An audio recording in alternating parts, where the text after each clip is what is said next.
بسم اللہ الرحمن الرحیم۔ آسمان سے اتارا گیا ایک لذیذ اور معجزاتی غذا۔ یہ کھانا بنی اسرائیل پر کب اور کیوں نازل کیا گیا تھا؟ کیا یہ غذا جنت سے آیا تھا یا زمین پر پیدا ہوا تھا؟ بنی اسرائیل نے ایسی کیا نافرمانی کی تھی کہ اس کا اثر آج تک ہر طرح کے کھانے میں موجود ہے؟ جب اللہ نے قوم بنی اسرائیل کو مصر سے نکالا اور انہیں فرعون سے نجات دے دی تو بنی اسرائیل نے حضرت موسیٰ علیہ السلام کی رہنمائی میں بحر احمر کو پار کیا اور فرعون اپنے لشکر سمیت سمندر میں غرق ہو گیا۔ جب حضرت موسیٰ کو کچھ اطمینان نصیب ہو گیا تو اللہ کا حکم ہوا کہ آپ بنی اسرائیل کے اس لشکر کو لے کر ارض مقدس یعنی شام میں داخل ہو جائیں۔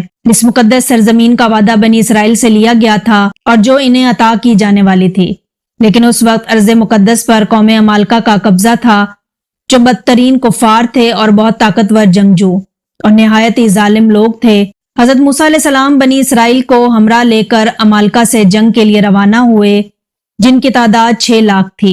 لیکن جب یہ لوگ ارض مقدس کے قریب پہنچے تو ان کے دل میں خوف طاری ہو گیا اور بزدلی پیدا ہوئی۔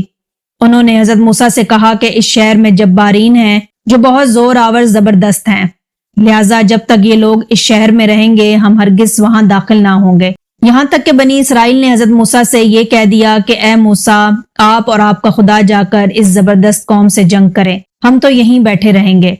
ان کے اس رویے سے حضرت موسیٰ علیہ السلام کو بہت صدمہ ہوا، لہٰذا اللہ نے انہیں یہ سزا دی کہ جس وادی میں انہوں نے پڑاؤ ڈالا تھا وہاں 40 سالوں تک وہ بھٹکتے رہے مگر اس میدان سے باہر نہ نکل سکے۔ اس میدان کا نام میدان تیہ تھا جو 27 میل کے رقبے پر مشتمل تھا۔ روایت ہے کہ بنی اسرائیل کے لوگ سامان اٹھا کر سارا دن چلنے کے بعد رات ایک جگہ پر پہنچتے اور جب صبح ہوتی تو وہ وہیں موجود ہوتے جہاں سے وہ چلے تھے۔ لہٰذا اب بنی اسرائیل اس میدان میں پھنس چکے تھے اور ایک ہفتے میں سب کا سامان ختم ہو گیا تو ساری کی ساری قوم توبہ و استغفار کرنے لگی اور معافیاں مانگنے لگی۔ میدان تیہ میں ہونے والے اس سخت امتحان اور مشکلات کو دیکھ کر حضرت موسیٰ علیہ السلام کو اپنی قوم پر رحم آیا۔ آپ نے اللہ کی بارگاہ میں ان کے لیے دعا کی، لہٰذا اللہ نے بنی اسرائیل کے لیے اس میدان میں بے شمار عطائیں اور نعمتیں نازل فرمائیں۔ جب بنی اسرائیل کو پیاس کی شدت محسوس ہوئی تو حضرت موسیٰ علیہ السلام نے اللہ کے حکم سے اپنا عصا ایک چٹان پر مارا تو اس چٹان سے بنی اسرائیل کے 12 قبیلے کے لیے 12 چشمے جاری ہو گئے۔ چونکہ یہ وادی وسیع میدان پر پھیلا تھا، وہاں سر چھپانے کے لیے کوئی جگہ نہ تھی اور دن کے وقت سورج کی دھوپ اور تپش سے بنی اسرائیل بدحال ہو جاتے تھے، لہٰذا دھوپ سے بچاؤ کے لیے ایک بہت بڑا سفید بادل سارا دن بنی اسرائیل کے لوگوں کے لیے سایہ کرتا تھا۔ اس کے علاوہ رات میں میدان کے بیچوں بیچ ایک چمکدار ستون اترتا تھا جس کی روشنی میں وہ لوگ کام کاج کرتے۔ اس کے علاوہ بھی اللہ نے ان پر بہت سی عنایتیں کی تھیں۔ انہی عنایتوں اور نعمتوں میں ایک نعمت من و سلویٰ تھا۔ دراصل اللہ نے ان لوگوں کے لیے کھانے کے لیے آسمان سے 2 قسم کے غذا اتارے تھے، ایک کا نام من اور دوسرے کا نام سلویٰ تھا۔ من شہد جیسی میٹھی غذا تھی۔ انجیل کی کتاب خروج میں لکھا ہے کہ جب وہ شبنم سوکھ گئی تو انہوں نے دیکھا کہ میدان میں چھوٹی چھوٹی گول چیز پڑی ہے جیسا کہ پالے کے دانے ہوتے ہیں۔ بنی اسرائیل کے لوگ کہنے لگے، من یعنی یہ کیا ہے؟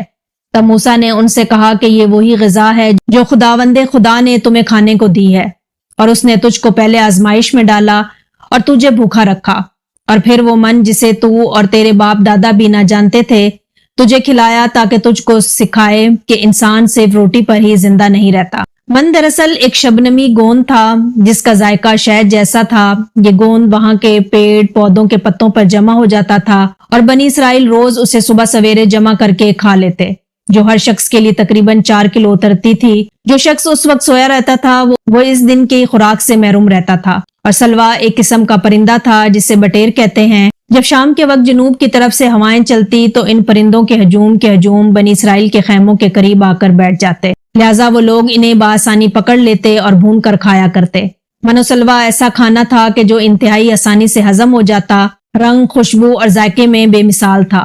اس کے علاوہ بنی اسرائیل پر اللہ کی طرف سے یہ معجزہ ہوا کہ ان کے بال اور ناخن بڑے نہیں ہوتے تھے اور نہ ہی کپڑے پھٹتے، نہ ہی میلے ہوتے، اور جن بچوں کی بھی پیدائش ہوتی ان کے جسم پر قدرتی لباس ہوتا جو جسم کے ساتھ بڑا ہوتا جاتا تھا۔ اس طرح اس وادی تیہ میں بنی اسرائیل من و سلویٰ اور ان چشموں کے سہارے ایک بہترین زندگی گزار رہے تھے۔ حضرت موسیٰ علیہ السلام کا یہ حکم تھا کہ روزانہ تم لوگ من و سلویٰ کو کھا لیا کرو اور کل کے لیے ہرگز اس کا ذخیرہ نہ کرنا۔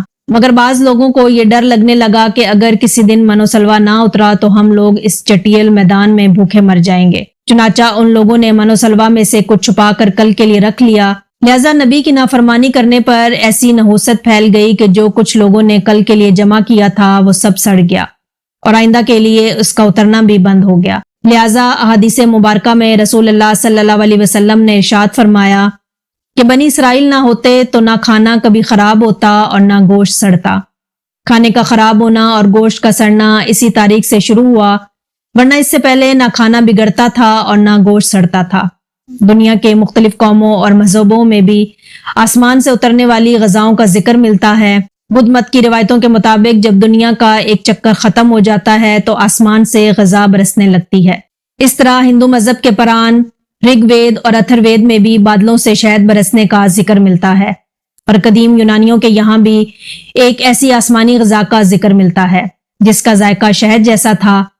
یہی شہد جب دریاؤں پر برستا تو ان کا رنگ دودھ کی طرح سفید ہو جاتا۔ ہم نے دیکھا ہے کہ خدائے برحق نے بنی اسرائیل کی نجات کے لیے سمندر کو چیر کر راستہ پیدا کر دیا، وادی عطیہ میں ان کے لیے بادل کا سایہ بھیجا، ان کے پینے کی خاطر چٹیل اور بنجر میدان میں چشمے جاری کیے، اور کھانے کے لیے آسمان سے من و سلوہ بھی نازل کیا۔ لیکن ان تمام نعمتوں اور راحتوں کے ملنے کے باوجود بنی اسرائیل کے سرکش لوگوں نے اللہ پر توکل نہ کیا۔ انہوں نے خدا کے معجزات کو اپنی آنکھوں سے دیکھا تھا، لیکن اس کے باوجود انہوں نے کھانے کو اگلے دن کے لیے جمع کرنا شروع کر دیا۔ بلکہ اسی طرح جب ہم کسی مصیبت اور پریشانی میں پھنسے ہوتے ہیں تو ہم یہ یاد نہیں رکھ پاتے کہ اللہ نے اس سے پہلے ہمارے لیے کیا کیا اور ہمیں کتنی نعمتیں عطا کی تھیں۔ ہم صرف یہ دیکھتے ہیں کہ اس وقت ہم اتنی بڑی مصیبت میں پھنسے ہیں۔ مشکلیں چاہے کتنی ہی بڑی کیوں نہ ہوں، یہ یاد رکھنی چاہیے کہ ان مشکلوں سے بھی بڑا ہمارا پروردگار ہے جس کے لیے کچھ بھی ناممکن نہیں۔ اسی طرح رزق کی خاطر ہمیں آنے والے دنوں کی فکر کرنے کی ضرورت نہیں، کیونکہ خداوند پر بھروسہ رکھنے والوں کو وہ غیب سے رزق عطا کرتا ہے۔